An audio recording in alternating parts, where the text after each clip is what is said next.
Buenos días, muchachos y muchachas. Yo soy Gus, Richard, Dan, Danny, Danny. Jorge. Hey, what's up, man? Good to see you too. Coming up to 30. Yeah, what Danny said. Yeah. Good cover, Danny. Way to contribute. Did we switch? Oh yeah, you're all good, Yeah, I did that yesterday. Richard, did I scare you? No. I love scaring people. Yeah, I would say it didn't frighten me. It did surprise me a tad because I wasn't sure if this was one of these things where you're up on the big screen, you know? Yeah. Because sometimes you're not here. What do you think, like I'm on house arrest or what? Well, I don't know. Sometimes, you're not, I can see you kind of easing into that. Oh, because I'm in Costa Mesa sometimes. Yeah, I can see you easing into that Howard Stern model, where it's really maybe only like, Airport. On behalf of our crew, we'd like to thank you for flying MMAjunkie Airlines. Now please fasten your seatbelts and put your tray tables in your upright position because the descent is going to be a little bit bumpy. All right, Junkie Nation, it's time to roll, baby, on MMAjunkie Radio with Gorgeous George and Gold. This is what we doing while we do it, baby. All night long, we rollin'! The MMAjunkie Radio revolution is upon us. Can you dig it? There's no escape. No escape. Through the vast frontier of cyberspace and through a sea of stars in outer space. One small step for man, one giant leap for mankind. We've solidified our combat communication stranglehold. We are controlling transmission. With the use of MMAjunkie Radio and SiriusXM satellite radio technology. MMAjunkie Radio. Commence transmission.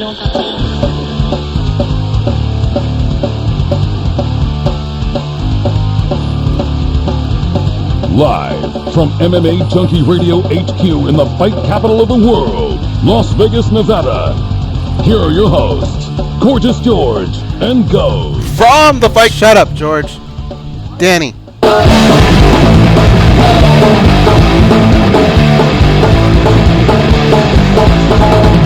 my birthday and I'll do what I want to. Fuck you, it's my birthday. It's a holiday only for me, so do what I say. It's a party, make you cry if I want to. Honey, fuck you, it's not your birthday, so do what I say, okay? Guess what, guys? Happy birthday, Rich. I want to wish a super happy birthday to one of the best people that I know, a very good, loyal person in this world. Dan Tom's mom's birthday is today. Did you know that? Oh, okay. Happy birthday to Dan Tom's mom. Also, it's Richard Hunter's birthday. Richard Hunter. Thank you. Happy birthday. Hi, thanks, guys. Two burns. Yeah. It's not even, it's You barely got me. 10 a.m. I was straightening my non-existent tie I was wearing, anticipating you pointing to me first. Thanks, guys. Appreciate that. Yeah. Welcome to the show. Thank you very host much. of the Phone Booth Podcast. Yeah, Phone Booth Fighting podcast. Phone Booth Fighting Podcast. Sorry about that. Yeah. Yeah. Somebody should start Also, a phone booth. There should just be a podcast about phone booths. That should be that Brothel one. executive as well? Brothel executive. Yeah. That's a good one. No? No, it's true. Yeah, you're one of the guys that kind of runs the scenes. Yeah, And you've been open about it on the show. Oh no, 100%. I just the executive part. I try to be self-effacing. I just downplay that. I'm like, you save lives. You do PR. You Yeah. break up fights. Yeah, You kind of do it all. Yeah, I break down fights between hookers when I'm not breaking down fights between cage fighters. That's true. Oh, That's cage true. fighters? You've had to break those up too over there? No, analyzing them. Oh, analyze. Okay. Yeah. Oh, break down. Gotcha. My worlds have not collided quite to that degree. I have not had two MMA fighters come in the brothel for some reason get in a fight with each other in the brothel and then have to separate. No, that hasn't happened yet. Have you analyzed what he just said? He didn't say, I haven't had two MMA fighters come to the brothel. He just said they've never fought. Right. So now my wheels are turning. Sure, I mean, normally... What party is this guy? I mean, it's like who fights at Disneyland. All those guys are getting along great. Even the ones who, we may or may not have had guys who have fought trilogies together come into the brothel and just be like, what are we fighting about? Oh, wow. Okay. Good to see you, That's my friend. a hint. Yeah. Want to go in halves? So, but thank you for that, for the birthday wishes. Happy birthday to Dan Tom's mom. Dan Tom, tell your mom that she shares a birthday with who I believe to be the most important of all the Ramones, that being Dee Dee. Oh, I didn't know that. And, Nice. yeah, she was also born on the day that Jimi Hendrix died. Ooh. Well, she'll appreciate the Hendrix one. I don't know if she'll know the Ramones reference, but I appreciate that one. That's for sure. That's cool. I was literally born on the day Jimi Hendrix died. Like, not the same day of the same year, but the exact, like almost to the exact moment. Oh, really? Yeah. Well, within the same hour. And not to sound insensitive, you were also born on the day Kid Yamamoto died. Because earlier today, it was put out. True. Actually, yesterday, but the 18th being in Japan. Yeah. We heard the news that Kid Yamamoto, who was fighting cancer, he announced it less than a month ago, has passed away. 41 years old. Our thoughts and prayers to his family, his friends, his fans. And wow, I've seen an outpouring of support and reflection and, towards him from a lot of people in mixed martial arts, because he touched a lot of people's lives just through either watching him, being a fan. Even some of the younger fighters that said, like Zach Makovsky, who said in college, in high school, I used to watch this guy. Or from the ones that shared time with him in the cage, in the ring, the people that covered him. So the same from us, Junkie Nation, the Junkie family. We also extend our condolences, our deepest condolences. Yamamoto was a guy that had so much physical talent, physical abilities.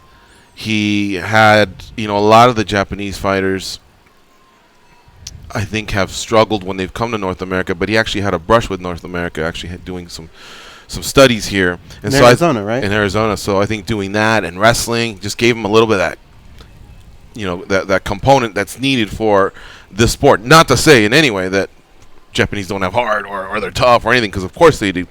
But MMA is a sport that I think North Americans kind of carved in a certain way, that others are just starting to now have some successes. That's why there's been so many American champions. But he was here, he knew the culture, he wrestled, and then athletically, man, that guy was something else. He had hands, he had timing, he had hand-eye coordination, he had the attacks came from every charisma. angle. Yeah, exactly.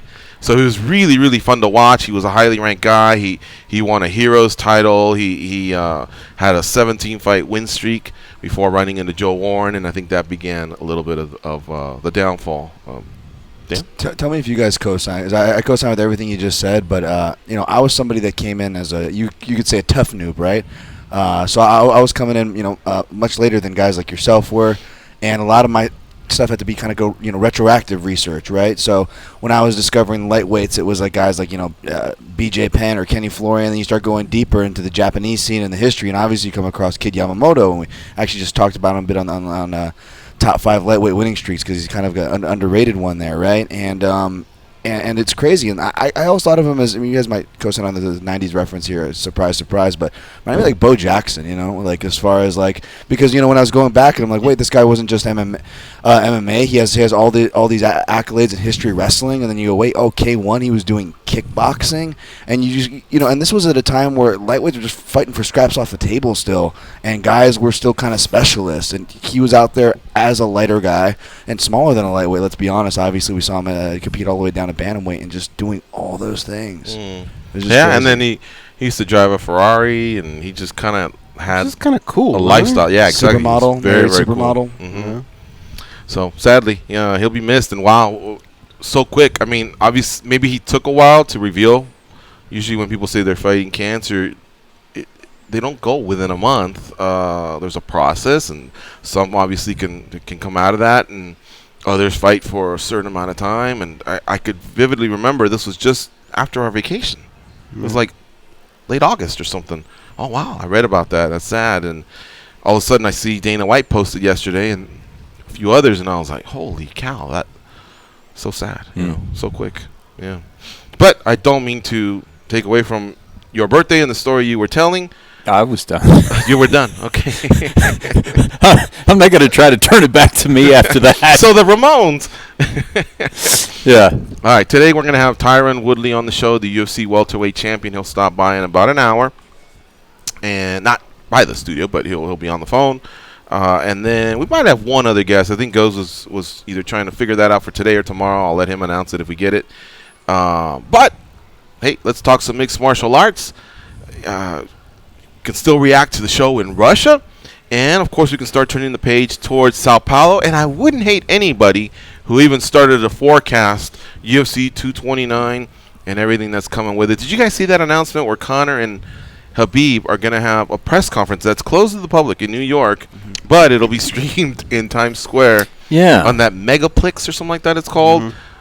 Me being that I've been there recently, and Dan as well, I think we're familiar with what they're talking about. It's going to be really, really cool to see that. I think you guys have seen it in the movies when a president's making an announcement or something, and they always play it. So it's going to be really, really cool. Of course, it would have been more cool, I think, if fans were there. I don't know if it's a security thing or what it is, or if the UFC is just trying something different.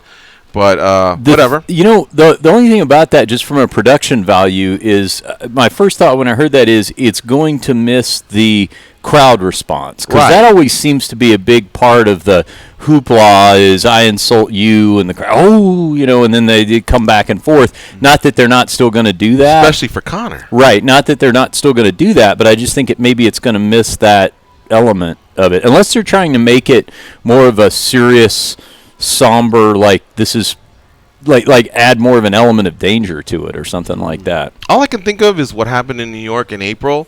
Maybe they're just, clean that image a little bit?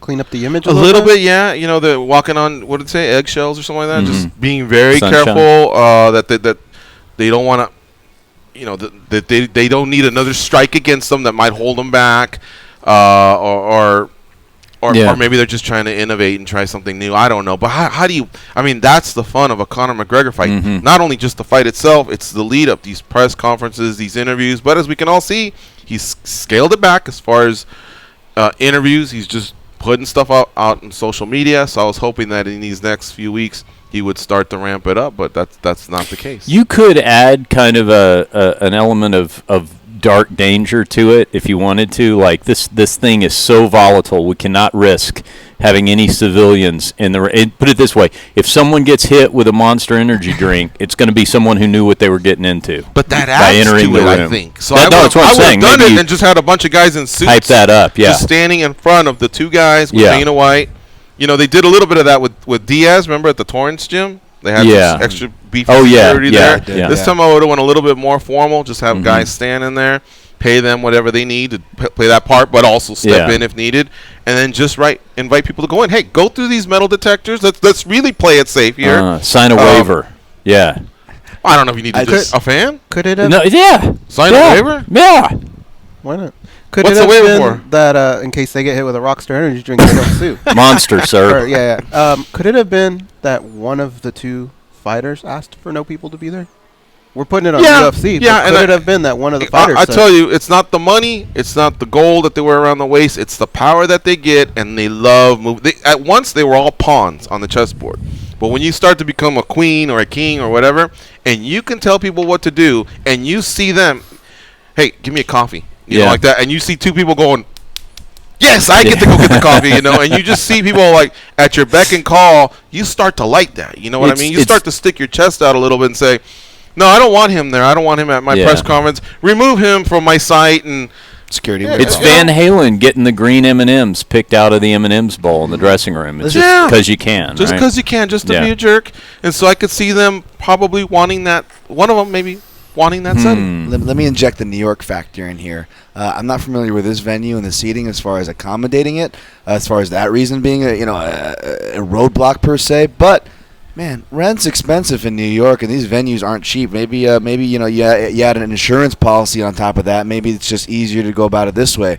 But I'm a little bit worried about how it's going to be received in the crowd in those big screens, because you think about it, right, guys? Like we're so inundated with screens that one, is it really going to catch our attention? It seemed like every supervillain from the Batman's 50s serials to maybe like the 90s, they stopped doing this, where they would hijack the TV stream, the bad guy, and they don't do that anymore, because Because okay, I'm just going to change to one of the other 300 channels, or I'm going to go into my phone. Like, the bad guys stop doing that, right, guys? Like, and then again, the New York factor. I used to live there. You get in this mind, like, get out of my way, get out of my. I know people are going to be. There could be problems outside too. Yeah, between the New Yorkers trying to get through to the might be worse. The Irish and the Russian, trying to say, hey, this is my spot. This is my spot. Oh, Khabib. I think it's open drinking in Times Square, isn't it? There you go. Can you curse on New York that? Factor. New York Factor. Can they play that over?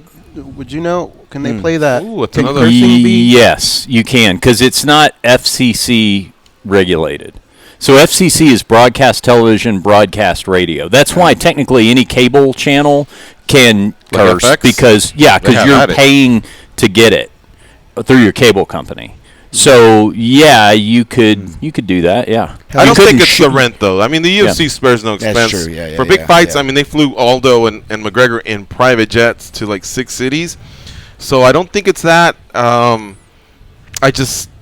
don't know what it is, and it could be a variety of reasons. Who knows? But I think it's silly. I just think, why not have a crowd there, and why not have the fighters building that up? With added security. I get that. I get the security factor. But anything else? Could it be this? Maybe I'm just The thinking off fucking point of- no, I'm just thinking off the top of my head. But maybe it's this. If we're always so focused on MMA. If you think about how other sports do it, other sports don't have fans in their press conferences. They're trying to position this as the biggest selling UFC fight of all time before it even happens. Right? We keep hearing that. So could they possibly be trying to position it more as we're doing it like other sports? You don't hear all that fan reaction in other sports. But then we press start to get conferences. into the comparisons of the NFL and MLB, and they backfire on them. Oh, I know. When they start doing Lesnar versus DC, Right. which makes no sense. You can't compare that to any other sport. But it does seem like they want it, though, doesn't it? Like, I agree with you. It doesn't make sense, and it does always backfire, but it seems like that doesn't stop them from wanting it. They always want to be in that cool group, I guess, if that's how you interpret it. I could see that, but it's even going to stand out even more so. I know we're all thinking of, Conor plays off the crowd reactions and that missing element to what we're used to and how it affects Conor.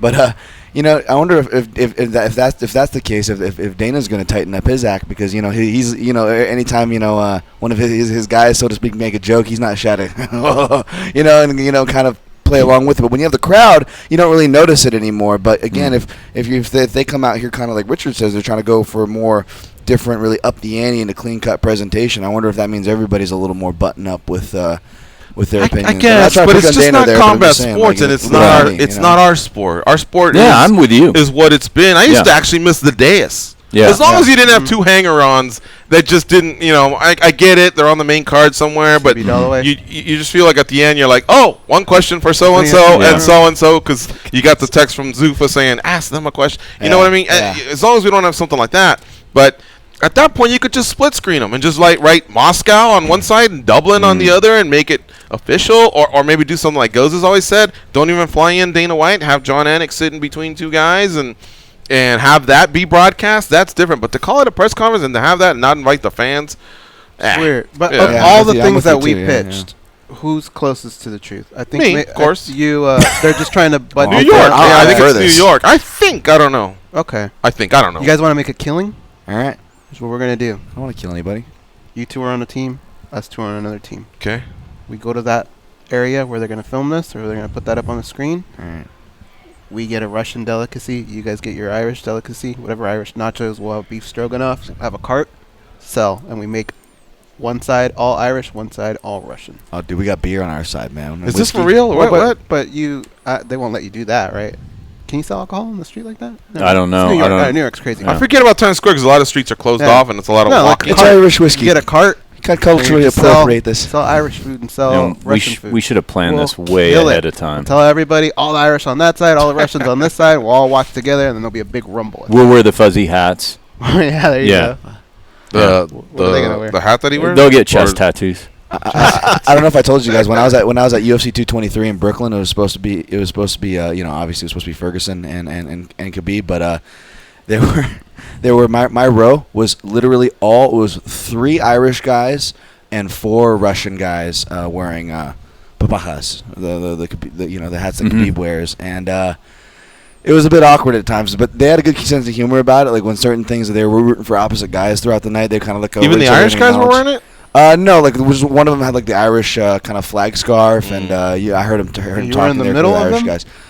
I wasn't in the middle. It sucked. I bought seats. I'm like, oh, why is this so cheap from one end of the aisle to the other? I'll just sit on this end of the aisle. I still get the end of the aisle seat where I don't have to get trapped in by people. And it For was the like weigh-ins? $200 cheaper. No, this was for the actual seat. But what I didn't see when I actually got to the arena was there was a glass panel divider where it looked like there's supposed to be a walkway. So I was stuck. So I had to essentially go all the way through the row just to get in and out of my seat. Pardon me, excuse me, pardon me, excuse me. Yeah, and it was four papajas next to me, You and watch then cartoons. and then three drunk rowdy Irish guys at the very end of the aisle. So it And was you pee a lot. yeah, exactly. Wow. So it was so awkward. I'm trying to enjoy myself, and I'm just like, How many times did you go by? dude? Probably like 7 because I showed up for the very beginning. It was bad. I think I and just I was like would've stood at the comboing. concourse. I was like comboing, grabbing food with. Well, I better grab food now if I have to go up to pants. I don't want. So it was just this whole thing. But then well, if I grab food, I ended up grabbing a drink. Well, that just made me have to go back. It was a ruthless, vicious cycle. Mm-hmm. Wow. Ruthless, vicious cycle. Did you get any looks? I think. Like this I think a couple motherfucker. times. I couldn't tell. Black if guys usually have a problem. The Russian guy gotta broke an oh, accent. man, all right, hold on. Yeah. Let me stand up and fix my pants and all that. All right, go ahead, Butt walk crack, by. right? They gotta hide that. Exactly. Fat Skinny guys are like, yeah, come on.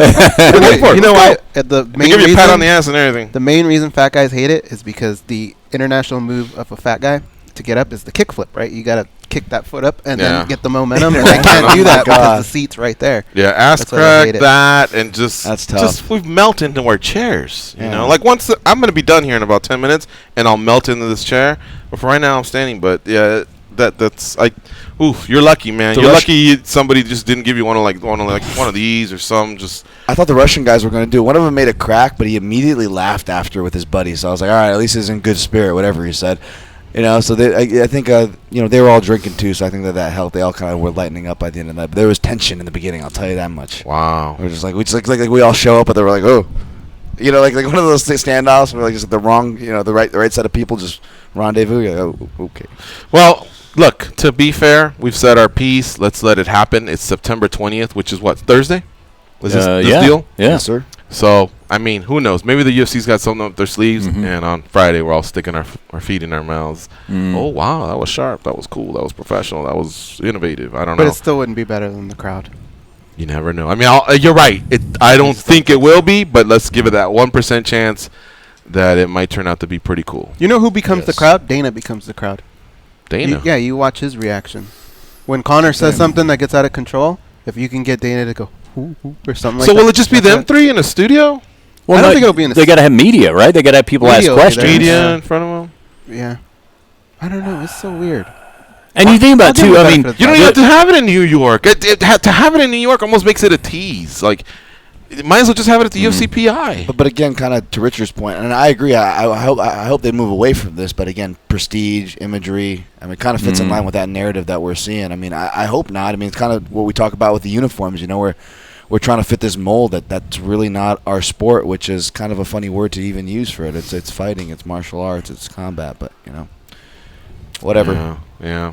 Well, UFC 229 goes down on October 6th, and definitely call in about that. Call in about whatever. 866-522-2846. And again, in about 40 minutes now, we'll have Tyron Woodley on the show. We'll talk to him about his title defense, his fourth title defense, which puts him in the category of the Chuck Liddells, Frank Shamrocks, Pat Miltich. They all defended their titles 4 times. So that's elite company, and that's what he accomplished at UFC 228 when he defeated Darren Till from Liverpool, England.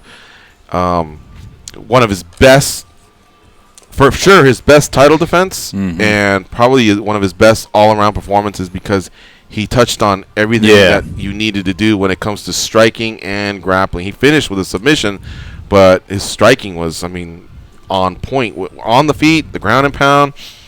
Did you guys hear he dislocated a thumb or something? Yeah, he dislocated a thumb on one of those punches, I guess. But other than that, he came out kind of unscathed, and you could probably have him headlining in New York if him and Colby were ready to go. And I think he can actually do a lot of his training at least cardio-wise, and not worry about the thumb. The thumb would be healed by then. But we still haven't heard to this day any announcement. And now that fight is under 2 months away and closer to I guess 6 to 7 weeks. So we'll see. He might have strong in New York. Might have injured his thumb dropping his new single. Yeah. Sometimes that can get a little tricky. Yeah. I'll beat yo ass. Were you able to find anything, Danny, regards to that? Yeah, I got it. You guys want to hear it? Yeah. Sure. All right. Let's hear it. Drop it, Danny. But be careful. Best welterweight in the world. Oh God. That's Wiz Khalifa right now? Yeah. Well, I don't know. I think so. I'll beat your ass.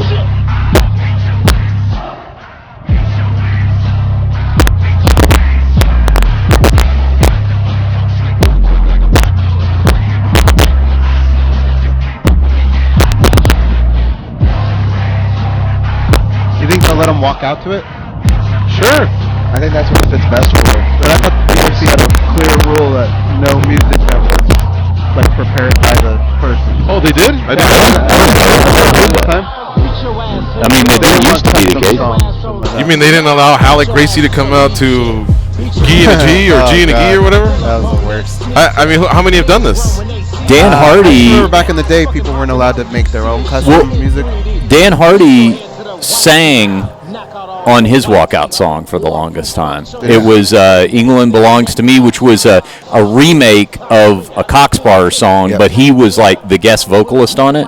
So I know he did that. And he came out to it. Yeah. Yep. Okay. But maybe they changed it later on. I don't know. There's a lot of information in this song. I feel like there's probably at a certain time, there's also some kind of weird backstory. I bet you a Tim Sylvia came up behind the scenes one day. It's like, hey, I recorded my own song. I'd like to walk out for that. They're like, we actually have a rule against that. There's something happened. I think that was Tim Sylvia, do you? Was he the? And one guy ruins it for everybody, right? Yeah. I haven't heard of that rule goes, so we'll see. Maybe I'm sure Tyron probably already knows the answer. You know what? I'm gonna ask one that would know. Yeah. Yeah. All right. There's a little snippet of it, I guess. I only ever hear passing references to musical policies.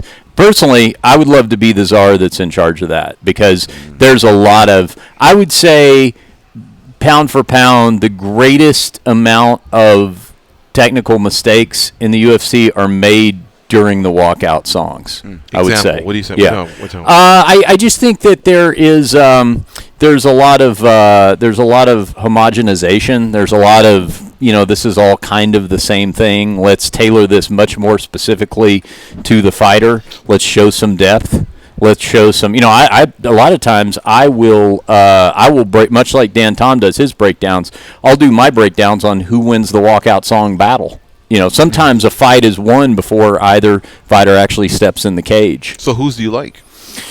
I'll tell you, to me, the most underrated, creepiest, darkest, scariest of all time is Minotauro Nogueira walking out to the Rolling Stones, Give Me Shelter. Because when I hear that, all I think about is Hell's Angels stabbing people at Altamont. And to me, it's just very, it's not screaming, roaring Cookie Monster metal in your face, but it's spooky.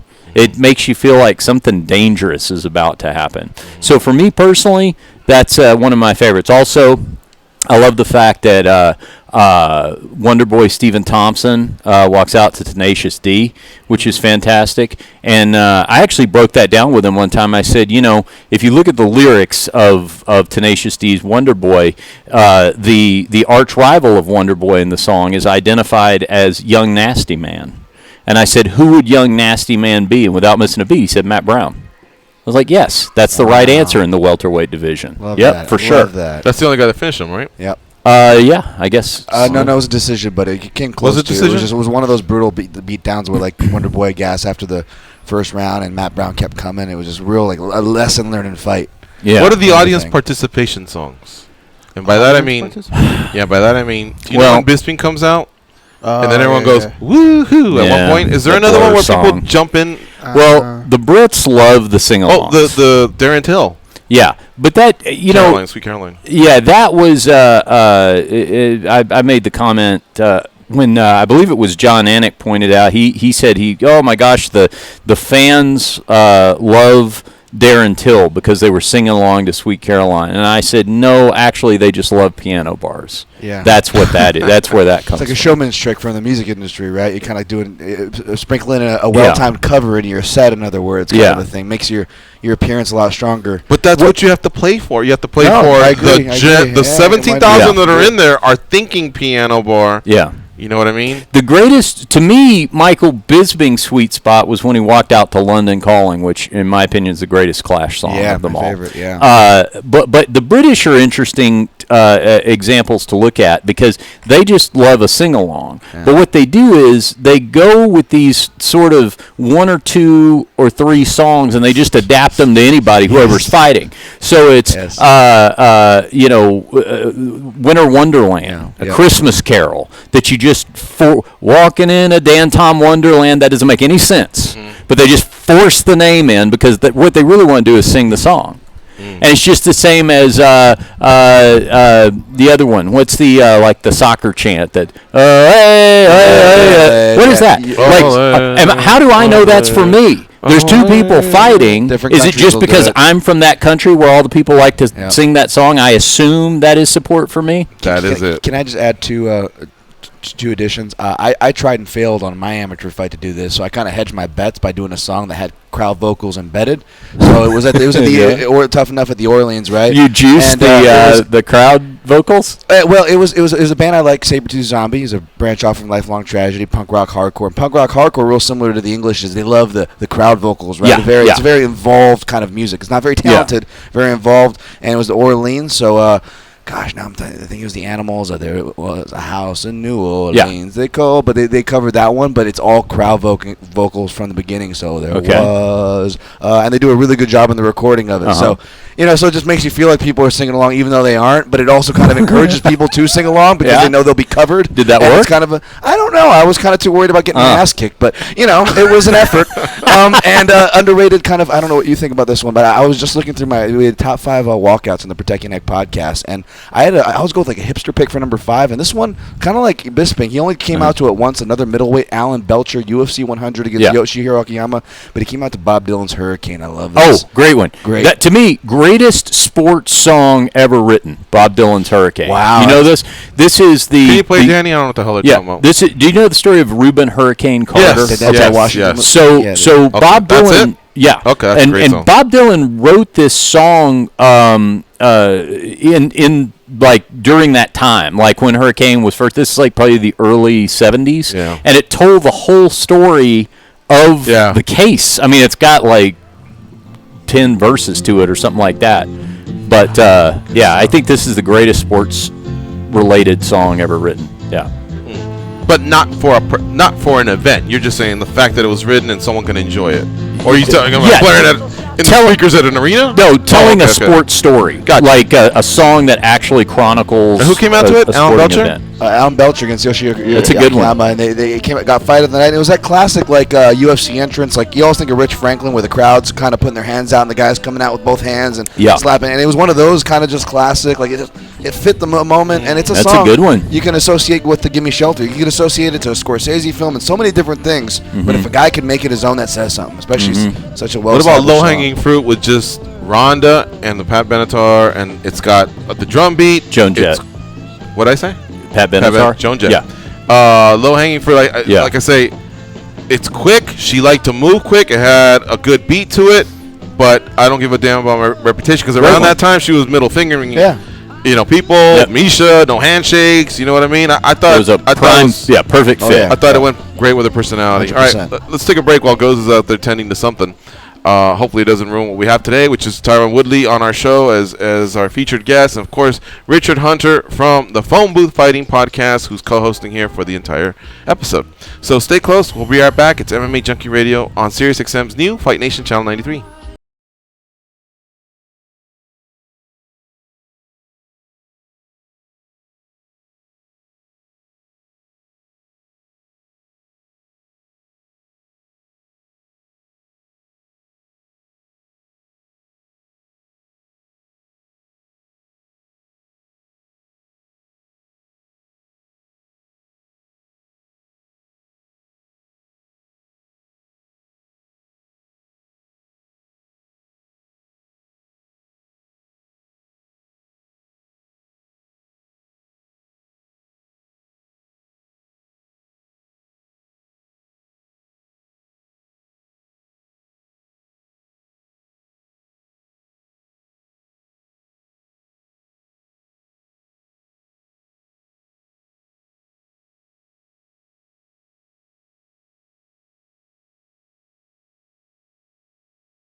what they say, and your life will be a lot better. Here are Gorgeous and Goes. Get the radio channel numbers and a link to listen to your favorite NFL, college football, or Major League Baseball team sent right to your smart device. Just go to SiriusXM.com/sports today and then click Add to My Calendar. You guys ever seen mean tweets on Jimmy Kimmel? Yeah. Yeah. I know Richard can handle this because he is a secure individual, and I'm sure he's heard many great things about himself. Angela in the Hill past. tweeting at me again. No, she doesn't like you. No, we're good. Nice. She tweeted one time. She took a screenshot of me asking a question at a press conference and said with the caption, "Somehow this guy got credentialed by the UFC." And so all these people start responding to it like, he hosts a Frank Mears podcast, and and I think I responded something like, actually, they've been credentialing me for 10 years. So anyway, we ended up having fun with it. She came on the podcast, and I gave her a little bit of, it was good natured, but I gave her a little bit of the cry is Benil Dariush for not having a booty. She's like hit him like 3 times on that. Luke Thomas got you. Like he was the first one, right? The problem, his references were outdated though. Like he went with like Robert Smith of The Cure. I think I did that too 5 years ago. Yeah, yeah. Geez, I think I'll update these. But no, like now she, what you got to do with things like that. It's funny. I'll tell you, it's funny you say this because we just had Jessica Rose Clark on our show, who you guys I think had within the last few weeks, and she said something on Phone Booth Fighting about now that Jessica Andrade has cut off all her hair, she looks like a Brazilian boy. And people got upset. She shamed Jessica Andrade. She demands an apology, all this sort of thing. And I hearkened back to the Angela Hill thing, and I said, listen, and maybe this is the stand-up comedian in me, but, if somebody heckles you from the crowd, you don't stop down the show and talk about how they've shamed you and demand an apology. You give it back to them. You light them up a little bit. And that's kind of what we did. So we had now Angela and I are friends. We had fun with it. It's just kind of like. What would you say back to her? Angela, I said, weren't you the person I saw with a 2-foot afro at your last weigh-in? Are we critiquing hairstyles here? Okay, all right. So we're good. And who's a modern reference to who you might look like if Robert Smith's out? Goes gets his phone out. I mean, nobody. This is not a modern look. Is the problem? I mean, you look this ridiculous. No, it's I mean a modern look-alike reference. Yeah, I mean, like obviously I get Chris Angel, but the thing about that is he hasn't looked like this in a while. If you've seen him lately, like he cut all his hair off and stuff like that. So I think that's people who just kind of remember the old mind freak Chris Angel. You also got to remember that game, the celebrity look-alike game, is an older game. Like young kids don't really do that. Young kids are like, "Hey, are you on Snapchat?" And I don't look like any modern musical standout. Like I don't look like anybody whose first name is Lil. I don't have that. And Nikki Sixx, I get that one sometimes. Well, check this one out. So basically, any old hair metal reject for sure. I got an email.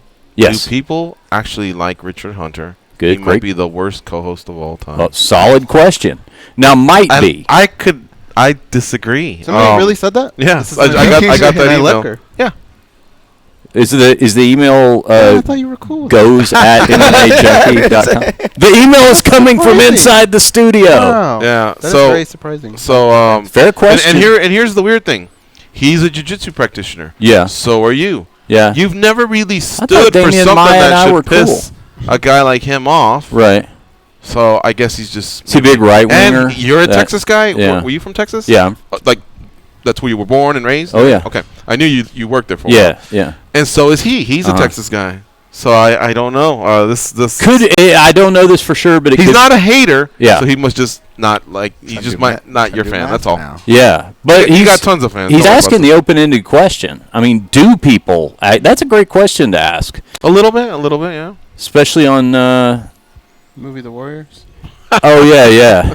I think I might have heard that. I one knew too. Richard could handle that. If it had been someone else, I wouldn't have read that. I'll tell you this, especially over the last year, my MMA podcast went down to about very super minimal. I don't listen to very many, but I do like to pop in a phone booth fight and listen to Richard thank and you. Frank, though. I listened to that recent episode with Jesse Jess, and you've been following your Winter Warrior your trials there as well. So how'd that finish out? Oh, it's not done yet. We're only about halfway through it. What? Yeah, we actually like 7 weeks. Oh no, it's 5 months. So we've gone through about 2 weeks, and actually this week is an off week because starting next week it really intensifies and we start the actual fight camp training for the fight that's in December. Have you been paired up yet? Or are you guys No. stalking each other, looking at people? No, it's interesting, but there have been a few people that have dropped off of the program, so it's becoming smaller and smaller in terms of for anybody who doesn't know, I'm training to do this amateur fight in December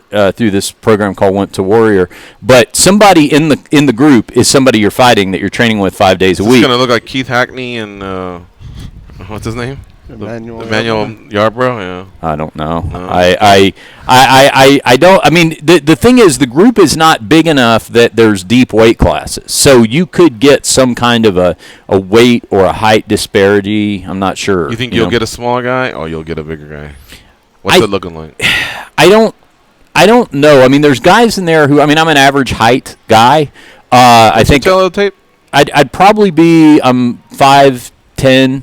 And I'll probably be 170, probably, right about there. So you could cut to 55? Yeah, I can get to 160. I can get right to 155 if I'm hurting myself. Why would you probably be 5'10"? Because I'm 5'10", 5'11". Oh. I mean, I don't know. I haven't done that part of the scale in a while. I might have shrunk. I've gotten older. But Old how many people shrink. are roughly in your little window? That's kind of the thing is like the guys who are maybe in my window. Like there's a guy who's taller than me, but maybe comes in at about the same weight. There's some shorter guys, but those guys are maybe they have a little excess weight. Maybe they're going to drop that weight over the next couple months. It's still kind of hard to tell. Now Jessica Rose Clark is the head coach over there in the program. She says that she has made up 90% of the matches in her head already. She's already figured out who's who. She's just not revealing. Joe Sylvan it over there, huh? Yeah, exactly. I mean, I don't know if you suggested to her or the syndicate folk, but here's an idea I'd like. When you said people have dropped out throughout the process, here's what you should do. You should institute some type of bell like the Navy SEALs. You have to ring it in the gym.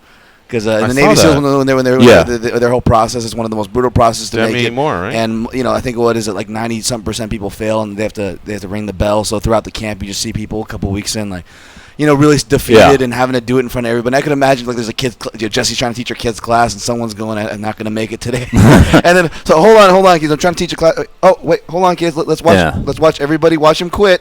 Just in front of the gym. Maybe you have a less turnout rate, or maybe you do an incentive for like, hey, you can quit, but if you quit and you ring the bell, you get 25% of your money back. Yeah, I like the bell idea. Yeah, ring the bell. I mean, it's too late now, though, right? Because some already quit. Yeah. I mean, it's pretty clear when they burst into tears, though. I mean, I don't know at that point if you need to hear a bell. They really? It's kind of.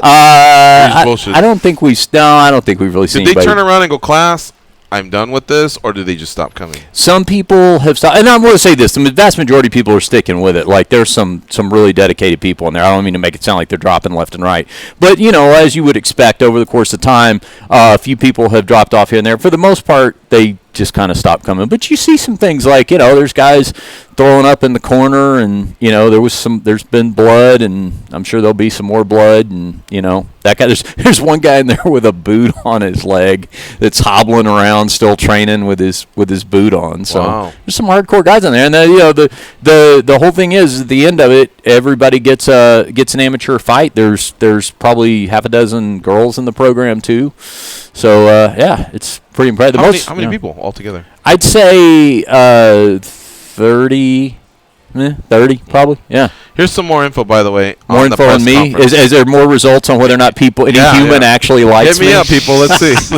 We're either going to bury the guy, or maybe we'll get 3 in support. Maybe we need a Twitter poll. Today's daily debate. Does Richard Hunter suck? Yeah. All right. Here we go. It's at the Radio City Music Hall. The Habib McGregor press conference. Dana White will be there. It's just Dana, Habib, and Conor. No one else from the card. It's at 2 p.m. Pacific, 5 p.m. Eastern. But and they invite obviously the media. They're telling them where to report. And other than that, it's There's no crowd. Wait. Well, they don't specify it on this one. And here's what it says. The wait is over. The biggest fight in mixed martial arts history. Blah, blah, blah. Dublin, or Moscow, blah, blah, blah, or Dagestani champ, blah, blah, blah, ahead of the athletes, blah, blah, blah. Yeah, the event will be closed to the public, only open to credential media. Members of the media wish to attend, RSVP. And it does say prior to the press conference, the UFC will show an advanced screening of Country Boy Can Survive, the story of Matt Hughes' fight for survival, one of the short films featured in the 25 years in short series to commemorate the UFC's 25th anniversary. So, have you guys seen any of those, or is that the first one? I hear the first. Did I miss the boat on these? I hear the first one is up already, but on Fight Pass, Just but I haven't. the other day, right? Yeah, but I haven't watched it yet. They look cool. I saw the trailers for them. Have you ever seen when they catch up with fighters? Yeah. That's pretty cool too. Like the ones who kind of been out of the They had a scene cool for a one with while. Tim Sylvia? When Fight Pass first started. they did a lot of that original programming was really cool. Mhm. I just don't think they put it out as much as they should have to alert people, because you got to nudge people constantly. Hey, look. Hey, look. Hey, look. And you can't just put it out once and say, we're the UFC, 4 million followers, blah, Yeah. blah, blah. You got to constantly tell people. And that's why when I saw it and I reacted to it, even Kira Gracie had a nice little series, which I think was only 3 episodes, but she even went and caught up with certain different people, certain disciplines, and that was cool. And I came in here and I gave it my best, and hopefully a few people saw it or whatever, but it takes money to produce this stuff, and it was actually really, really good, so I invite people to check it out. One Danny's thing- telling me one more break. Yeah. Let's jump in there and get that out of the way, and then we'll continue. Yeah. You're listening to MMA Junkie Radio on SiriusXM's new Fight Nation channel. It's Channel 93. Same channel, just a new name.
They were kicked off the set of The Fast and the Furious for being too loud and too good-looking. Once again, here's Gorgeous George and Goes. Today is Fantasy Football Reaction Tuesday, not Monday, on Fantasy Sports Radio. Here, a complete recap of the week in fantasy football, and call in to talk about your favorite team, whether you want to brag about a victory or need a shoulder to cry on in defeat. Live fantasy football reaction right now on Fantasy Sports Radio Series 210 XM87 and streaming on your phone and at home on connected devices and speakers. Richard, you had a thought before break? Yeah, because we were talking about Fight Pass. No, I was just going to say this very quickly. Because I'm a big fan of Fight Pass. Like I ever since that thing first came out, I thought, man, this is awesome. This is a great idea. The one thing that I wish they could do is when you're talking about like some of the little original programming things you miss and stuff like that. To me, there are so many different panels on there, if you will, so many different squares, each representing some type of programming. And a lot of times it's the 1 minute promo for this fight card or that fight card. You know, it's Jimmy Smith for 45 seconds talking about can Mark Hunt knock out Alexei Olenek. From a user standpoint, that's tough for me. I wish there was an option to just sort of have everything just play in the background. What do you want me to see? You want to make sure I don't miss the Where Are They Now or the Matt Hughes documentary or whatever? Let me just hit the playlist option like you have on YouTube, where things will just sort of play in the background and I'll catch them that way. Now, if you log on an actual laptop or desktop, it's got that. It's got like a network option now. I don't know why technically it can't be on the different versions of the apps yet, but that's one thing that I find, because I find myself wanting to turn it on a lot. Of course, sometimes I'm intently focused on something, but a lot of times you're working, you're doing something, you just kind of want to have something on that you can listen to and glance up at and stuff like that. I wish there was an option where they could just hit those playlists. You can sort of do it now with searches and stuff with certain fighters, but there's not just that, go live now kind of option. I wish they were in order. I don't like that the first fight that Chuck that comes up is like middle of his career. Right. Born, yeah. The next one is like his first fight, and the next one is I wish it was more of an order of their career. Yeah, that too. And I don't know if that's something that just hasn't been developed yet or what the technical reasoning is for that, but I do wish they had that. Me too. I ironically enough, though, when they announced this, when they first announced that they were going to do these doc series, was the day we had Joseph Benavidez in here, and he was saying someone needs to do a documentary series on Team Alpha Male. I really want to see. Remember? And I was like, I don't want said it. Oh, was it? To him. Oh, okay. Yeah, talking about because they have a history now, and they've had turmoil. And what I asked them was, do you remember? Like 10 years ago, 8 years ago, just anyone walking around with a camera where they could gather some of that, not just the training footage, type stuff, something like that. That was going to round in. Quick pitch. I was going to say, if you guys could pick a 30 for 30, UFC said you get to pick one of these documentaries, 30 for 30, anytime in MMA. What subject would you guys pick? Jeff Monson. Interesting one. I think that guy is quietly one of the most bizarre individuals to ever fight in the UFC. Anything, just any angle, like. Let me think about it. Yeah. We got about 30 seconds. So let's just get out of here on time. Tyron Woodley has already let me know that he's ready to go. So when we come back, we'll be talking to the UFC welterweight champion, Tyron Woodley, who defended his title for the fourth time against Darren Till in Dallas, Texas a few weeks ago. And again, that's his fourth title defense. He now joins Chuck Liddell, Pat Miletich, and Frank Shamrock in elite company there. We'll be right back. It's MMA Junkie Radio on Fight Nation Channel 93.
Best welterweight in the world. On God. T. Woodley. Y'all in trouble. I'll beat your ass. I'll beat your ass. I'll beat your ass. I'll beat your ass. I'll beat your ass. I'm slick, won't put like a pot. Him on the back with my eyes closed. You can't put me, I'll beat your ass. There you go. That's all. Beat your ass.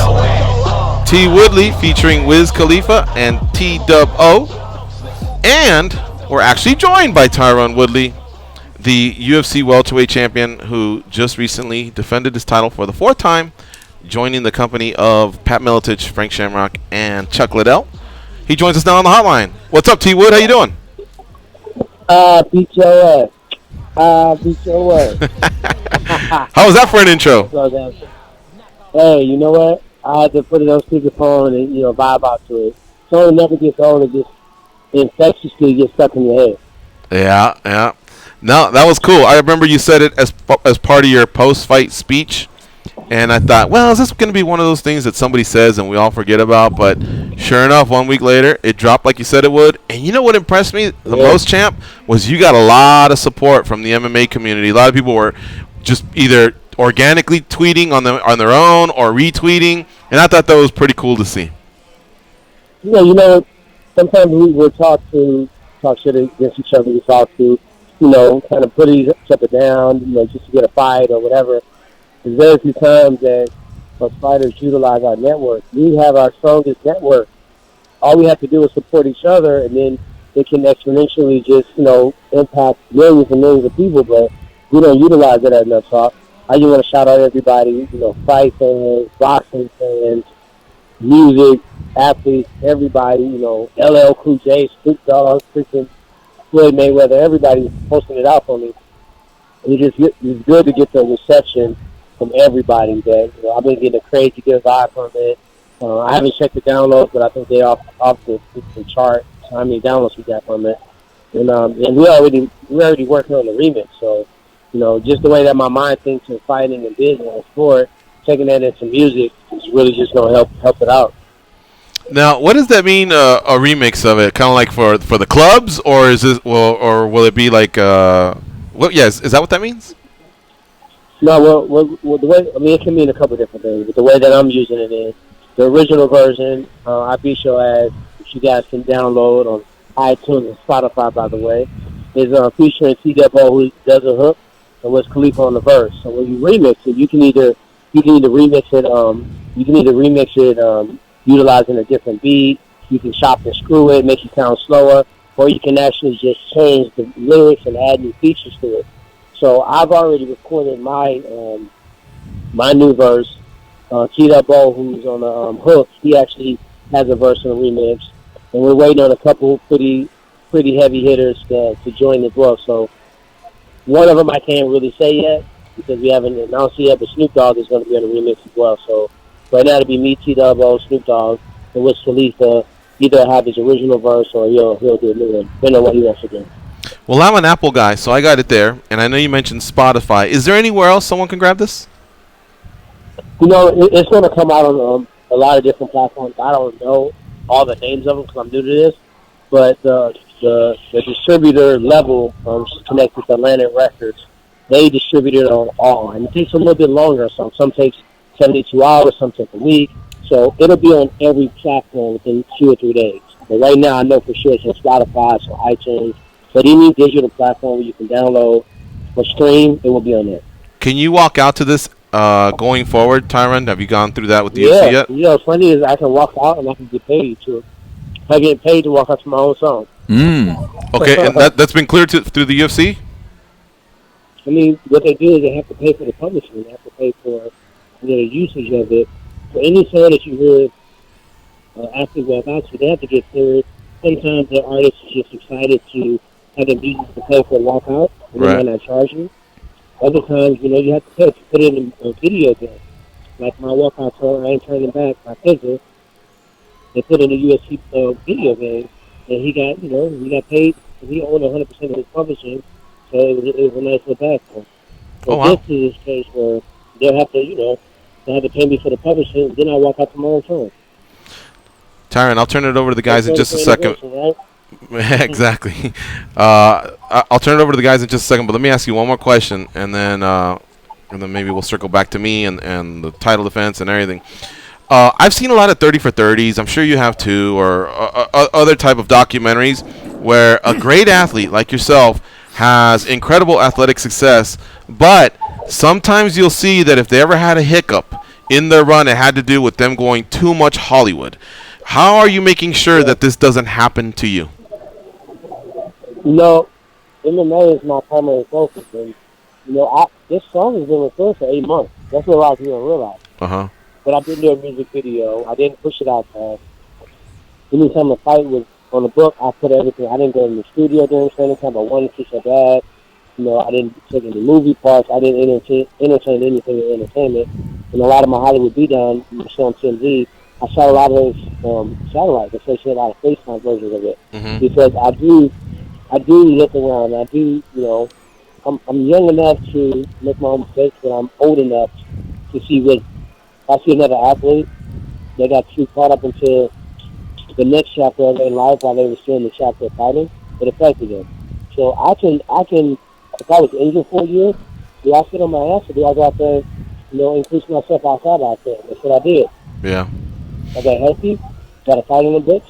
I turned everything off. I 100% focused on the target at hand, did my work, then I'm finished. Then I go back on the outside, outside life protect. You're going to give me another shot, then I go again. I cut everything off. There's so many movies that you guys just don't recognize that I was supposed to be a part of, and I just didn't do it because of fighting. And that's how it's going to be. And I know new opportunities will present themselves, and when I retire, then I'll 100% go into motivational speaking, becoming an author, non-profit foundation work, gym. Maybe I'll expand and do another gym or so, other business ventures, movie, TV, commentary, analyst work. I'll go 100% on that. But right now, we all know, I'm chasing something. I'm chasing a ghost status, and I got to stay focused.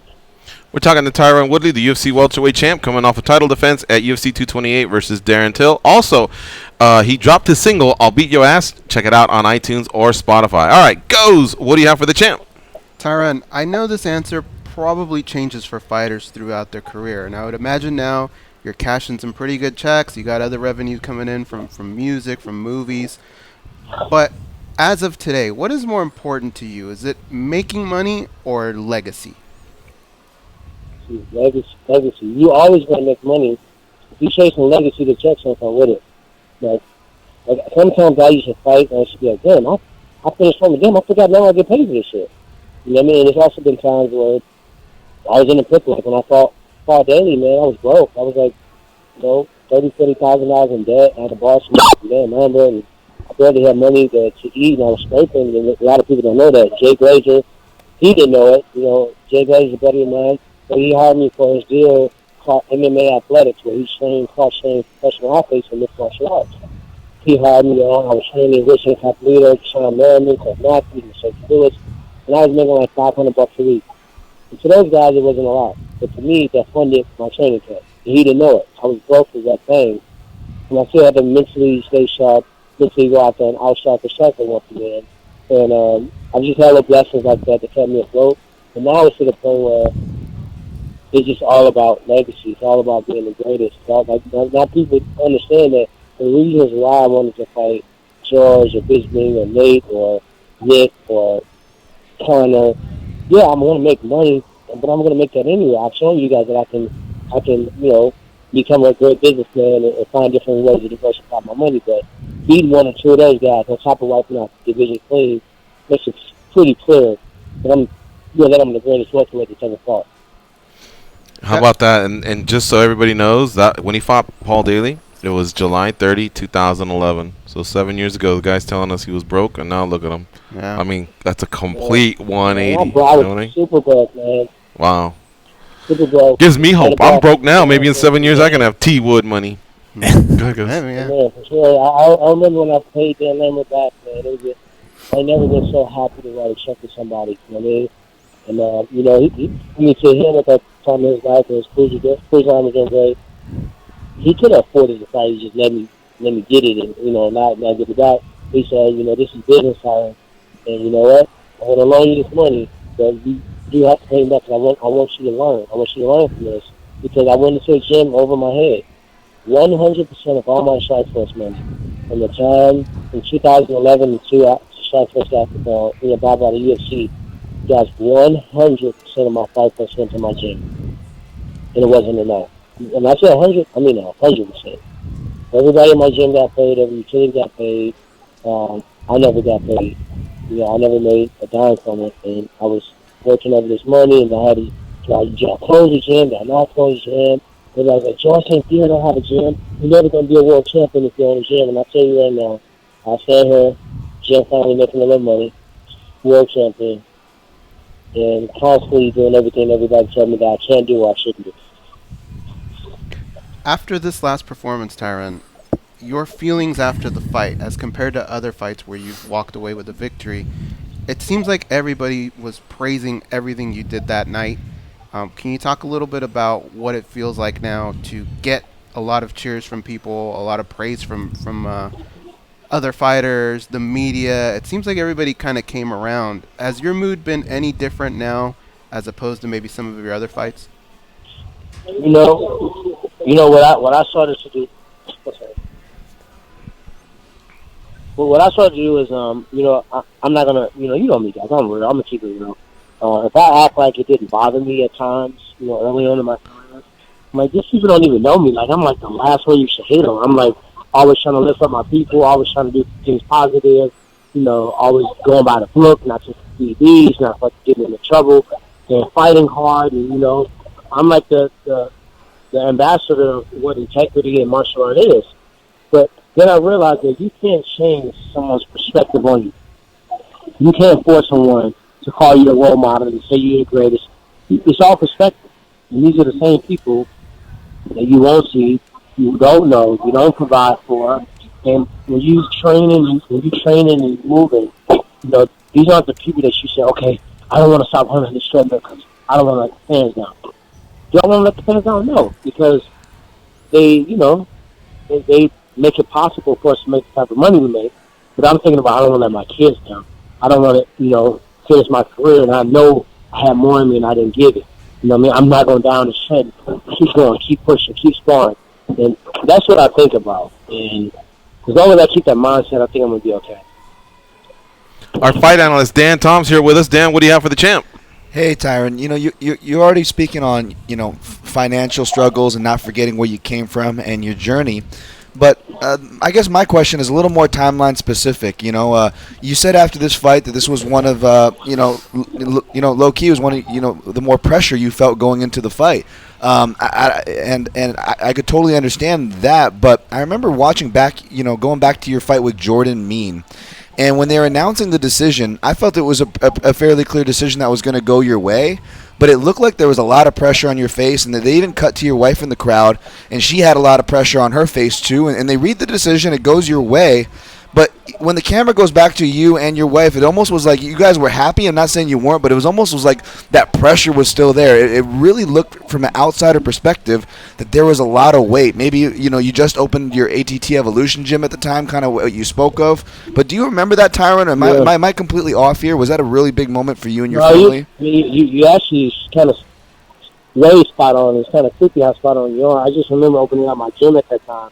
And we had this huge grand opening, and at that time, I didn't know not to, I blew $10,000 on the grand opening. We had Randy Couture, did a book signing, and, we threw all these bells and whistles, but we didn't have consultants at the time. We didn't have people to teach us how to convert that explosion and get all those people on the room, convert those over to actual members.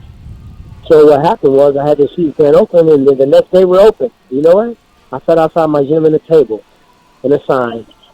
To an empty gym that I paid $15,000 a month with no members. And it hit me. During that grand opening, the day of the grand opening, I pretty much was boxed into a corner. We need you to fight Jordan Mean. This young, spunky kid. I had 3 weeks, not 3 weeks including the weight cut week, because when I say I trained for 6 weeks, I never included the weight cut week. I had 3 weeks total. I was on antibiotics, I had the flu, and I had 3 weeks to fight this young kid. And at that time, he was the hottest fighter. He had beat up on Sharon Kiss. He had a widow Firstman. He had all these victories and crazy finishes. And I had to fight this kid. After that stress at the fucking gym, I mean, I was a cleaner, cooker, freaking teacher, building the ring, kids' corner. I was there for 14, 15 hours a day. And I had to fight under those circumstances, so the first you saw is, he's definitely active. Wow, interesting story. All right, we also have Richard Hunter from the Phone Booth Fighting Podcast. Richard, what do you have for the champ? Yeah, Tyron, going back to your title defense from a couple of weeks ago, not only, in my opinion, was that probably your best well-rounded fight I've ever seen you fight, definitely most dominant title defense, but it was also the perfect punctuation to really a great night of fights. I mean, top to bottom, that was a really good card with a lot of really good finishes, and even the hiccup that it had with the co-main event getting canceled. And I know different fighters approach, if you're a main event fighter, different fighters approach the dressing room differently. Some guys like to sit, relax, watch fights. Some guys, or girls are just focused on their fight. I'm just wondering if you're the kind of fighter that's aware on a night like that of, wow, we're getting one exciting finish after another. This crowd is really into it. This is building a lot of momentum for my main event. Are you aware of that sort of thing in the dressing room, or are you just tunnel vision focused on your own fight? I'm glad we're in the digital world because I really don't watch any fights. I never have, never will. And especially fighters that are in the line. Don't get knocked out. They come in, they're crowded. They're cool and sad, and he's sad off his robbery, and they thought they won. All those emotions that come in, especially when you're in that locker room, the people that just fat. I don't want to let that go into the octagon. I got my headphones. The walkout music is for you guys. I don't really feel that stuff. I'm listening to the same song every time, walking out, and that's my routine. So what I have to do is, I go back, I buy all the pay-per-views. So every time I buy a pay-per-view, I have those pay-per-views. And I go back and I watch the walkout. And I'm like, damn, I don't remember that. You know what I mean? Because it's like an out-of-body experience. I don't remember a lot of stuff. And I hit Aljamain Sterling. I said, man, I don't watch fights when I'm fighting, but I went back and I watched him fight 3 or 4 times. He looks phenomenal. And that's how I'm going to have to savor the moment by going back and watching film. Even Madison Square Garden, man. Remember the weigh-ins? How many people were there? Mm-hmm. Man, we may never see that again. Like, they almost sold out just the weigh-in. And I was just on tunnel vision when I'm in the competition. I didn't get a chance to really embrace it. Yeah. Wow. All right. So, Tyron, just moving forward, is New York still a possibility for you? Update us on your thumb injury and if that's too soon of a turnaround. I talked to the guys. They potentially might want me to fight here soon. So I just need to I got an MRI on my thumb. I'm sitting there for a second opinion. And if I'm good, then I have no issue with fighting in November. The more I fight, the better rhythm I get, swinging things. So obviously I just fought. I'm still in phenomenal shape. Even though I've been eating, pancakes, shrimp fried rice, and brownies. I think taking a week and eating some bullcrap, I still can get back in the training camp and feel good. So it all just depends on how severe my thumb injury was. I dislocated in the first round to a punch, hit him in the back of the head. I thought it was just jammed, and I always know this is the third fight I've had to continue after a first round injury. I killed my labrum in the first round, and then I broke my foot on the first strike thrown against Kelvin Gastelum. I threw a kicked him right in the damn elbow. First strike thrown in the whole fight. Broke my foot on that, and then at the end of this round, I dislocated my thumb, and then I fought through it. And I remember on top, and I started punching them, and I was like, "What? No, let's go right back to those elbows." My thumb is not messing with that. And then the ball was sticking up, and I pushed it down, and it kind of made it like a pop, like light bulbs were cracking in my thumb. Then it popped back up, and I pushed it down again, and then it swelled up so bad that I couldn't even tell if the bone was up or down. So I thought it was broken. X-ray showed that it wasn't broken. It was actually dislocated, and when it dislocated, some ligament damage occurred. If it's something, something a little bit more severe, then they might perform a small surgery on it. But as sit me out for 2 months. If they think we can do something different, maybe I'll take the stem cell PRP route. Then I'll only have to be down for like half the time. So it really depends on that. Like, I would love to fight Madison Square Garden again. To be honest, not to sound arrogant, but there's certain opponents that I would never take. I would never take a fight against Darren Till with not 100% confidence in both of my hands. But there are a few guys that I think I can beat, even if my hands are a little jacked up. Oh, wow. Okay. I think we understand where you're headed with that, because I think Dana's been pretty obvious that where he's headed is Colby Covington. So is that kind of what you were implying? I mean, think about it. I was going to fight Nate Diaz with a torn labrum. He's not going to try to wrestle me. It's not going to be a very static fight. It's going to be a striking fight. And I know how to throw straight punches, and I think I punch harder, and I think I punch faster.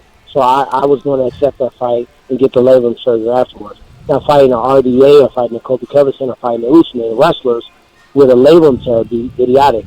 Anytime I underhook or pull my shoulder getting in a jeopardizing spot, I won't be able to defend myself properly. I just didn't see Nate posing that threat to me. Colby Covington is a guy that, let's be real, he's not the best striker in our division. He's a great pressure fighter.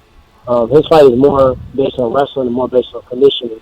And when you think about us as just wrestlers, if we put the gloves down and we just wrestle, he's going to get schooled by me. He's just wrestling. And he's gotten schooled by me many, many times. I don't know where this great sense of amnesia happened. And then if we do just striking, it's not even remotely close. And if you do striking and wrestling and grappling and just experience and just explosion and power, the only thing that he does better than me is dress horribly and wear terrible hats. Outside of that, that's it. That's his only advantage. There you having go. extremely corny trash talk. You know what I want to see next for you, champ? I want to see you with like some Mickey Mouse ears. I feel like he's been traveling all over the United States for the last 2 years, and I just want his I want to be able to I don't call these fighters. I usually text them, but if I were to call Tyron, I want it to go straight to voicemail, like for 1 week, just with his family. So those Mickey Mouse ears or something like that, just relaxing, sleeping with those 2 ice cream cones. 2 ice cream cones, just sleeping for 10 hours per day, and then turning the phone back on. What's up, y'all? What did I miss? Because you sure do bounce a lot, but it's admirable. You know that? Yeah, somebody just told me that not too long ago that I needed to take a vacation. I need to take a trip, and I looked and I asked my kids, I said, "When's the next time they have a break? When is the next time they got a break where I can take them somewhere?" And it don't look like it's for a while. I got a problem when it comes down to work, and it's hard for me to shut it off. I took a 2-day trip to Colorado just to kind of a spiritual retreat, clear my mind, and just kind of try to get some answers spiritually. I try my best not to be on social media or my phone, and there's just no TV, just kind of pray, meditate, look at the mountains, and at that time I was trying not to do the surgery for my shoulder, so I was rehabbing 3 times a day.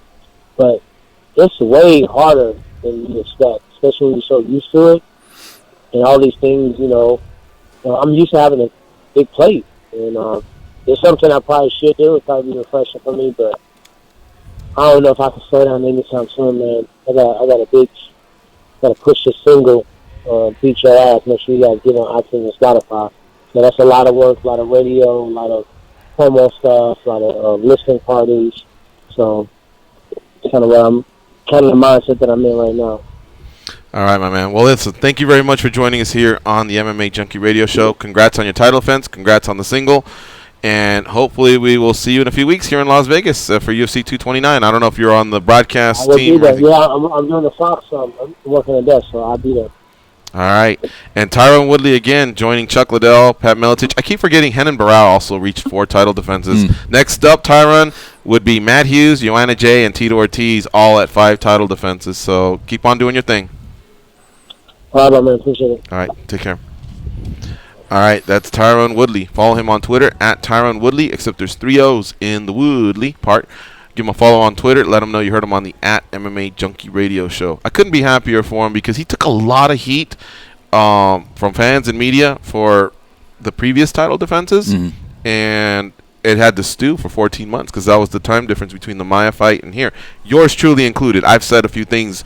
I was there, and there were times where I said it myself, like, oh, man, it was a tough fight to watch, blah, blah, blah. And then to see him experience all that, go through all that, and then come out on top, that's when you have to also heap the praise because it was an incredible fight for him against a really tough kid in Darren Till. I always try to look at those things from, like, kind of the outside looking in as far as critiquing fight styles and things like that. Because from a mainstream casual fan's perspective, the guy who's yelling, stand them up as soon as the fight goes to the ground, the guy who's buying, 3 pay-per-views a year and wants to see a tough man contest or whatever, Tyron Woodley versus Damian Maia is not going to be your thing. I like watching that because it's such a technical chess match, but I like a lot of weird stuff. If it's dependent on somebody like that, that's not going to launch the UFC into the commercial mainstream like it has. So you're all with that kind of mainstream success is always going to come this give and take balance. I don't think it was that Tyron Woodley just decided to become an exciting fighter a couple of weeks ago. I think it was that was the right opponent for it, that it just set up perfectly where it was the right showcase to really show his well-rounded skill set. The fact of the matter is the guy is so good and so proficient, he can win fights a lot of times without having to show that whole tool bag, and it just came together perfectly. It was like the perfect storm to showcase all that a couple of weeks ago. But that riddle is never going to be solved for MMA. I mean, when you talk about like somebody's exciting to watch versus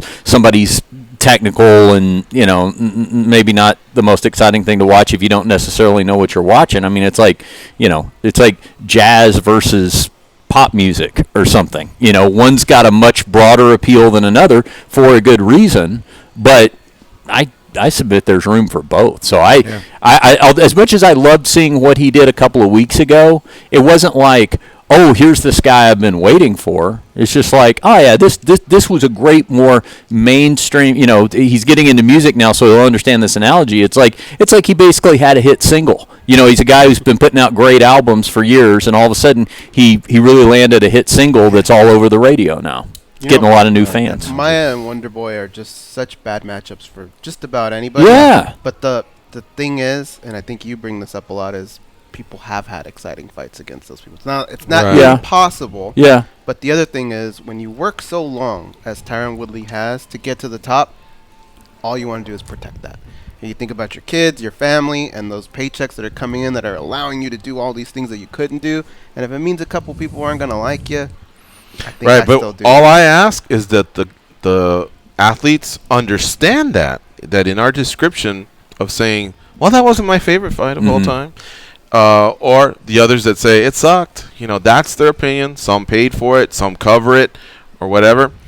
And even their colleagues were saying, were tweeting the same thing. And then when a fight's exciting, same thing. It wasn't a bad day at the office, but he still won. You could watch an NFL game and finishes at 3-0. It was kind of a boring game, but the team that won's ecstatic, right? And you could watch 45-42, a barn burner, highlights galore. But I'll tell you what, the team that lost with the 42 points would rather be the team that got the W, and maybe that gets you into the playoffs or whatever. So it happens. It's just that in our sport, the athletes don't like to hear anything less than praise, usually. A lot of them. And it doesn't help. They take the criticism really hard, and I think it comes from because they've always been the toughest in the room, or the one that if you want to do something about it, we can squash it. That there's a little bit of that within them. Now, some keep it buried within their psyche, within their fiber, and so they won't just say that to you at the drop of a dime. Others are hotheads and they will, but others won't say it. But obviously, they're thinking of it, and those are the ones that can like compress their feelings and realize The guy's just doing his job. It's also got to be extra pressure when from the top, from your bosses, from the people that own and run the promotion, you're feeling a little bit of that too, because now they're in this big time mainstream commercial business. These weren't conversations that were being had in the wake of UFC 54. You know what I mean? I mean, nobody was sitting around going, yeah, we didn't crack the million pay-per-view buy because we didn't have a super exciting main event. I mean, at that point, it was much more for people who, kind of already knew what they were looking at, I think. All right, we got to take a break. You are listening to MMA Junkie Radio on SiriusXM's Fight Nation Channel 93. Stay close. We'll be right back.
Their fighting style is described as fluffy, but their radio style is on point. Here are George Goes and Dan.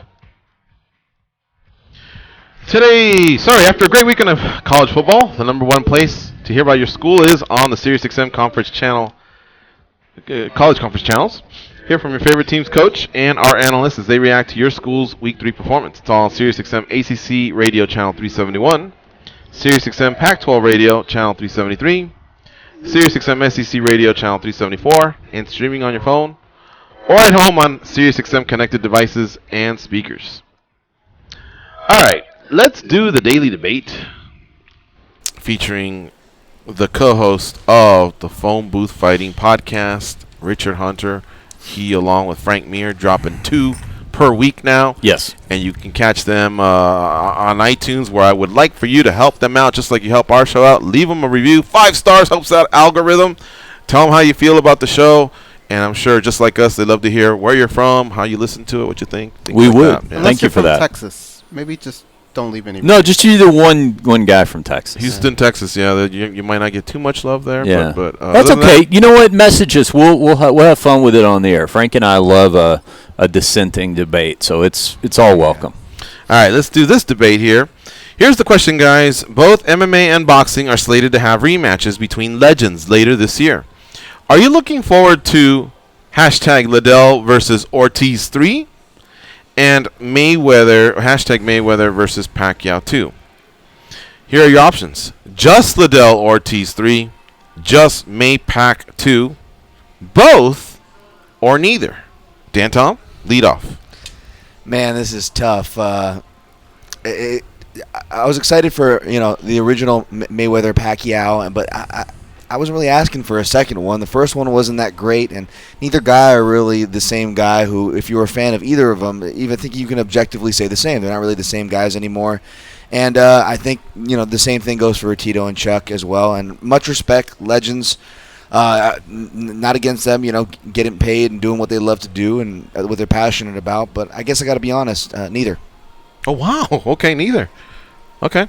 Wow, I got to collect my thoughts, so let's go to goes, and then I'll circle back to me. Wow, neither. Okay. I'm going to go with neither as well. Wow, what the fuck? I mean, come on, like Mayweather, Pacquiao, they got us the first time. Yeah. Right? Yeah. That was a heist. Okay, I was not happy at the end of that night. Yeah. At least Triple G and Canelo, it was a lot of money, but hey, those guys delivered. It's true. There's no delivery on the other ones. Chuck and Tito, it's like, all right, let's say Tito wins. Now what? What does that prove? You're still one down to him. He's beat you twice already. Are we going to do another one after that? I don't care. Worst name for a fight card ever. Mayweather Pacquiao 2, The Heist. Yes. What do you think, Richard? Well, actually, it's one or the other, both or neither. I'll watch anything. I mean, let's be honest. I mean, it's not for me personally. I mean, I love to see people older than me fight, so I'm always down for that. It makes me feel better. But you know what? In a just fantasy scenario, what I think could have been the saving grace of both of these, figure out a way to put them on the same night. Make it the same promotion. Yeah. Same card. Yeah, same. Put them. You could do ring and cage like Bellator did that one time. Mm-hmm. I mean, because it's a. I mean, there's a circus-like quality to it anyway, especially the Chuck and Tito fight. And, that thing, I think that thing's biggest problem is not that the two of them are fighting. It's that it's being promoted by De La Hoya. It's that they're going to try to charge, did I see $80? No way. Like that for Liddell and Ortiz? It's a stiff price tag. And it smacks of somebody who, or, a promotion that just is new to MMA and doesn't quite get exactly how to do this. But yeah, I think if you could somehow come up with a way to put all that together, I know you can't. I mean, I know you can't do. There's too many multimillionaire cooks in the kitchen or whatever. But no, I mean, if you're asking me personally, of course I'm gonna watch both. Right. All right. So do you remember them times where younger in your life, you're just sitting on the couch and your roommate or somebody goes, hey, you want to go to my work's happy hour? And you're like, no, I mean, I'm not going to know anybody. And he goes, come on, I'll drive. There's going to be free food and drinks. And you're like, all right, same thing here. I'll watch them, and I want to watch them, but I don't want to pay for them. But if one of y'all is having it, Yeah. I'll show up. What do you want? A 12-pack or whatever I'm supposed to bring? Yes, because I love seeing someone get their ass kicked, especially when there's a build-up. You know what I mean? Mm-hmm. And I don't want to miss if this is the one guy that takes down Mayweather. I don't want to miss that one day. Not because I hate Mayweather. It's just history. Mm-hmm. And as far as Liddell Ortiz, it would be an interesting twist for one guy to take the other guy out for the third time, or for that third guy to at least say, yeah, I got this fucking gorilla off my back. Because every time Ortiz sees Liddell can go, what's up? You know, because he knows he whooped his ass. So it's intriguing to me, man. I'm easy to please, but again, you gotta have free drinks and free food, and you're driving, because otherwise it's hard to pull me in. This is how y'all voted, by the way. Actually, 53% said neither. I couldn't believe it. In second place, Just May Pack 2 at 18%. In third place, Just Liddell Ortiz 3 at 16%. And 13% did say both. Almost 1,300 votes came in. Thank you for voting. And that's today's Daily Debate. Brought to you by the MMA Junkie Radio team and Richard Hunter from the Phone Booth Fighting Podcast. 12-pack, you're walking in with the bare minimum? Yeah, 12-pack's good. My rule is if you come over, you have 2 hands. There better be something in both hands. And a bag of Doritos. Yeah, you got to have at least a bag of Doritos. But that was me. Then one more quick question about that, Especially because I'm pushing out $100 for these guys. Yeah, that's a good, actually, for you know, if you're not doing this for a living, it's watching fights, that kind of thing, definitely falls into the category of I'm not going to turn it off if it happens to be on. It's kind of essentially how you're setting it up. But the other question is there anything of note on either one of those undercards? I haven't seen any. Well, that's what I was going to say. Fictitious, right? I was going to say the MMA one, apparently they're going to build a card. Yeah. So therefore, that helps the process of reeling me in. Yeah. But when you said 84, I was like, oh my God, they're not reeling me in with that. But that's the one thing I was going to say. But we tried to stick to about 3 to 5 minutes of this discussion. Yeah, but now that we ended that segment and we can talk about it, that would definitely help for sure. Whereas boxing, I'm not going to be too much into the undercard. And then I'm just gonna wait for this. And by the way, did we even discuss how awful that broadcast was the other day, where it was like almost 2 hours in between the co-main event and the main event? What happened there with Canelo and Triple G? Yeah. Oh, well, a lot of knockouts. I guess, but you know, I would have spaced out. I would have pushed back in between the co-main and the main. That was awful, man. That's a weird thing. The one thing about boxing that doesn't happen really, that I've seen in MMA, a lot of times with boxing, and this goes back years, they have it in their contracts that they do not walk out before a certain time. It'll usually be like 9 o'clock Pacific or something like that. And I've never seen a gap that big, but I have seen it where they're sitting because, like, well, you know, the fighters have it in their contract. They do not leave the locker room before this set hour. So I guess that's what happened. Like Pride, the last Pride, remember that? That was an hour, I think, right? Was it? Yeah. I know it was at least an hour. But okay, let's just say they stacked the undercard. Is it still going to be better than something the UFC puts out? No. And we're kind of bitching about that price. Right? Are you sure you read that right? Yep. 84? Or 80, 79, something like that. Yeah, look it up, because I did see that. Well, while he's looking that up, can I shoot what I have for a 30-30 MMA? Oh yeah. I'd either go for something like, and you probably do this with there's a lot of hipster picks if you go down the Russian, some of the ties, the political ties these guys have. But I would do one on Igor Vovchanchin, especially that. Oh, we can go to Pride too. Yeah. Anytime, anything of MMA or like another aspect of not just like a fighter, because he is like. But Dan, let me stop you right there. The thing is, when you ask, I'm always thinking, hey, we need to hit a home run here, and we need to get a lot of people to view it. So if you do that, the hardcore audience is going to be like, what's up? Great job. But will it appeal to the younger audience? So are you just saying forget about numbers? It doesn't have to be a success before we greenlight the next one? Because then we're going to be probably picking the same one, and it'll end up being some basic story, which they already did on then I hear where you're headed with this. Well, Shannon had an amazing run. Or you do sometimes where something's happened on the night. You know what I'm saying? Sometimes it's 30-33 flat on the night or the same time. And I would do one, I don't know how you would do it, but based around UFC 112 in Abu Dhabi. I got it. It was just such a weird night. Anderson Silva had that weird performance against Maia, and he kind of would go, and he would maybe have like 1 or 2 like really spectacular knockouts after that, but his career went this weird trajectory. Matt Hughes was on his last run. He had like a 4-fight winning streak. And then, he won that fight, but then it didn't last after that. And then, of course, BJ Penn, greatest lightweight ever, loses to Frankie Edgar for the first time. Yeah. We never see BJ really again. Yeah. It's just this weird night that all kind of happened. This really weird night in Abu Dhabi. That was a weird night, especially seeing all the dudes in the ceremonial garb around the cage. That was an interesting backdrop. I just thought of a ultimate hipster pick. Can I add to my Jeff Monson? Please. Yama Pit, behind the scenes. Oh, wow. What really happened? No, you don't. You're bullshitting. No, there's no way. He's just bullshitting. Remember the Yama Pit? If there's a good story behind it, why not? Well, what good story happened that night? Think about it. We're not left wondering anything. It was a colossal failure, really. No.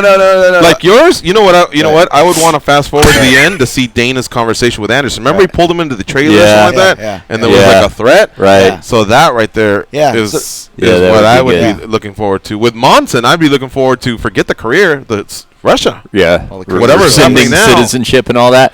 The thing I remember about Yama Pit is I had Bob Meyerowitz on my radio show because he. It's funny, right? He was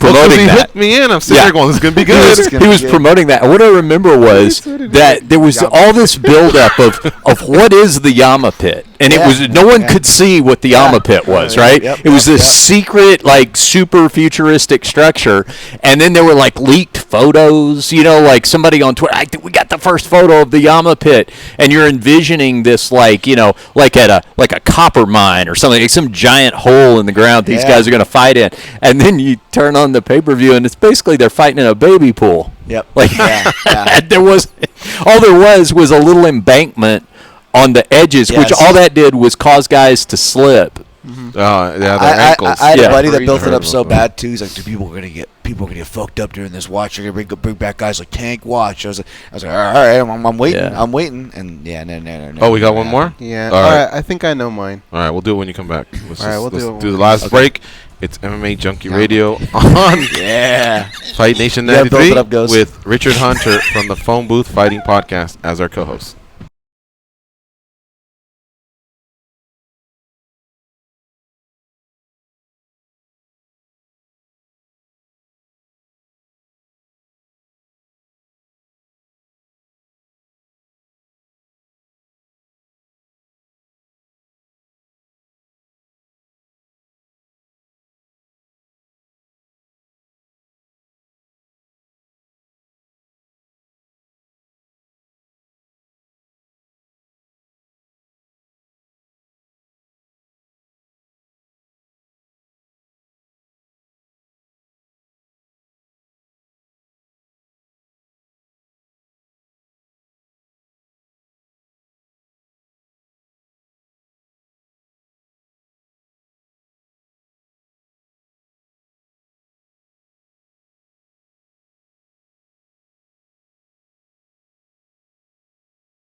They taught Andy Griffith how to whistle. Here are Gorgeous George and Goes.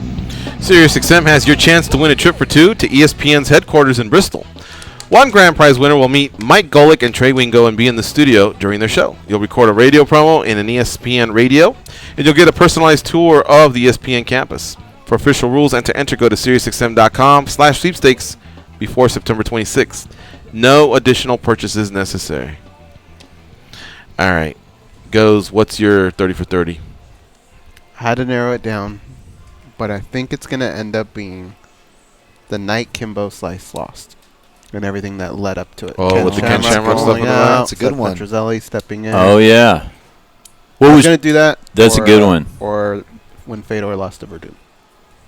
Another That's good one. a good one. That's a good one. I was going to do the one with, what is it, Anjoey, the guy that traveled from Japan and fought Hickson, and only one person has the tape or whatever. Oh, you came straight from the plane. That's Yeah, kind of like what led to it, the fight itself, and then a little bit of the fallout. Oh, I'd love, because so much of that time period is just undocumented in general. So it's anyone that could scrape together. But if it was like a 10-part series, then I'd want to do one on the Gracie family.